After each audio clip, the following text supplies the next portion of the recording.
Entenem que no cal fer-los perdre temps a tots vostès condemnant unes pràctiques rebutjables per tota persona socialment sana.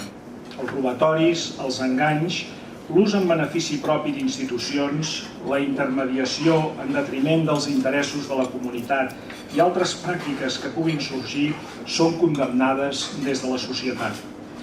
Cal avui a casa nostra certa regeneració i el retorn a bones pràctiques en un moment en què moltes persones, a causa de la crisi econòmica, estan patint força l'exclusió social. No té cap sentit tenir polítiques socials si un no té la preocupació social en tot allò que fa.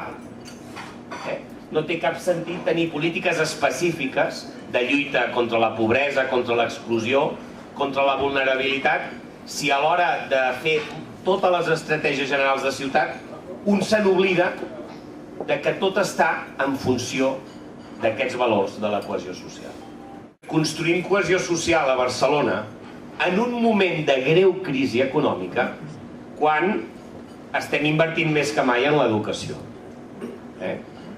I quan estem construint nous centres i quan estem posant les bases perquè l'educació pugui tirar endavant un projecte d'equitat i de qualitat a la vegada. Això són polítiques socials. Ens ajuden molt i cada vegada ho expresso amb més contundència, és a dir, en l'educació tenim la gran palanca per poder afrontar molts dels reptes que tenim. Vull emetre un missatge d'autoexigència en primer lloc, però també de legítim orgull i de no admetre segons quines lliçons. I per tant, ho dic perquè hem de mantenir això, en compte amb el populisme. En tot cas, contra el populisme, senyor servidor, Jordi Hereu sempre estarà davant. Els populismes d'un cantó i d'un signe i d'un altre, és que m'és igual. Populisme és no dir la veritat a la gent. I moltes vegades no dir la veritat és dir allò que penses que serà agradable de ser escoltat. Però la política no és això. La política és el dir el que tu penses de veritat. Agradi o no agradi.